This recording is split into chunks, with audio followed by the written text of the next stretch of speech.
বানত পৰিছে এতিয়া মাজুলীৰ বিভিন্ন প্ৰান্তত বানে হাহাকাৰ অৱস্থাৰ সৃষ্টি কৰিছে। বানৰ ফলত যাতায়াত সম্পূৰ্ণৰূপে বিঘ্নিত হৈ পৰিছে। তাৰ সমানে সমানে ৰাইজে কলৰ ভূৰ নাও আদিৰ ব্যৱস্থা কৰিব লগা হৈছে যাতায়াতৰ বাবে। আপুনি যেনি চাই তেনি কেৱল পানী আৰু পানী দেখিব। এক হাহাকাৰ অৱস্থা, প্ৰায় অৰ্ধ শতাধিক গাঁও এতিয়া পানীৰ তলত আৰু কলৰ ভূৰখন আৰু নাওখনেই একমাত্ৰ সম্বল হৈ পৰিছে এতিয়া সেই ৰাইজৰ বাবে। আমাক মাজুলীৰ বান পৰিস্থিতিৰ সবিশেষ এই মুহূৰ্তত জনাব আমাৰ সাংবাদিক তীৰ্থ ভূঞাই। হয়, ক্ৰমাৎ জটিল হৈছে মাজুলীৰ বান পৰিস্থিতি। মাজুলীৰ মথাউৰিৰ বাহিৰৰ প্ৰায় অৰ্ধ শতাধিক গাঁও এতিয়া জলমগ্ন হৈছে আৰু নতুন মানে গাঁও প্লাবিত হৈছে ইতিমধ্যে। সমান্তৰালভাৱে ক'ব লাগিব দক্ষিণপাট পুৰণি সত্ৰ বানৰ কবলত পৰিছে। মই দেখুৱাইছোঁ এই ঘৰটোৰ পৰিৱেশ। এনেধৰণে আচলতে বয় বস্তুসমূহ বানত বুৰ যোৱাৰ ফলত মথাউৰিলৈ উঠি অহা দেখিবলৈ পোৱা গৈছে। মথাউৰিটো এতিয়া শেষ আশ্ৰয় হৈ পৰিছে আৰু কেৱল দক্ষিণপাট এই পুৰণি সত্ৰই নহয়, শালমৰা, গেজিং, বনৰীয়া চাপৰিৰ পৰা আদি কৰি মথাউৰিৰ বাহিৰৰ যিসমূহ গাঁও, সেই গাঁওসমূহ আচলতে বানৰ কবলত পৰিছে আৰু ঘৰটোৰ লগতে সমান্তৰালভাৱে পৰিয়ালটোৰ পৰিৱেশটো দেখুৱাম কেনেধৰণে আচলতে জীৱন নিৰ্বাহ কৰিবলগীয়া হৈছে। বানৰ ফলত নাজল নাথল অৱস্থা কেনেধৰণে সংঘটিত হৈছে। তেওঁলোকে এনেধৰণে মথাউৰিৰ কাষতে ভাত ৰান্ধি খাব লগা পৰিৱেশৰ সৃষ্টি হৈছে আৰু ইয়াতেই মথাউৰিলৈকে উঠি আহিছে। ৰাতি ক'ত থাকিব খুইদেউ? এই পৰিৱেশটো বহুত বেয়া। ক'ত থাকিম আৰু ঠিক নাই, মানে বস্তুখিনি সামৰি লওঁচোন লৈ মেলি থম ক'ৰবাত। দুখ লাগিছে। বস্তুখিনি চব তিলে চফা ভিতৰত বস্তু একোৱেই নাই। হয়তো ঘৰত আছিলে, সেইটো ঘৰত গ'ল, এইটো ঘৰ গ'ল, একোৱেই নাই বস্তু। লোৱাহে অকল এটাই আছে। এইকণতে লোৱাতে বনাই দিলে, এইকণতে ভাতকেইটা খাবলৈ লৈছোঁ এতিয়া।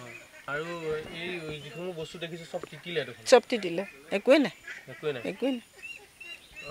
এনেধৰণে এতিয়া এই প্ৰশাসনৰ মানুহে বা কোনোবাই চাবলৈ আহিছে? নাই।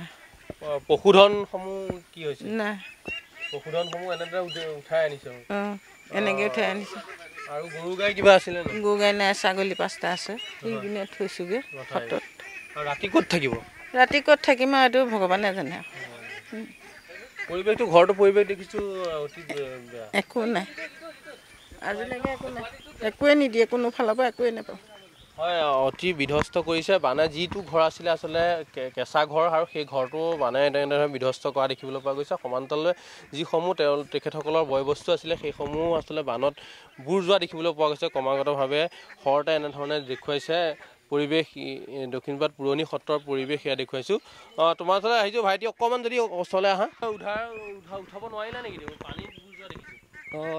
অলপ গ'ল বাৰু, অলপ গ'ল মানে মোবাইল দুটাই গৈছে আৰু বস্তু বহুত গৈছে বুলি আমি পোৱা নাই এতিয়ালৈকে। কি কৰিবা, ইয়াত দেখিছে আপোনালোকে বেছি ডাঙৰ মানে বেৰ কাটি উলিয়াবলগীয়া যে বস্তু চব তেতিয়া নাই, তাতে আছে, উলিয়াব পোৱা নাই এতিয়ালৈকে। বেছি পানীটো বাঢ়িয়ে আছে। পানী বাঢ়ি আছে। ৰাতি থকা খোৱা বা এইখিনি এইটো কি হ'ব জানো, ক'ত হয় এতিয়ালৈকে সিদ্ধান্ত হোৱা নাই। এই দেখিছে নে, এইখন বনাইছিলোঁ অথনি। মানে আচলতে শোকটোৱে খুন্দা মাৰি ধৰিছে।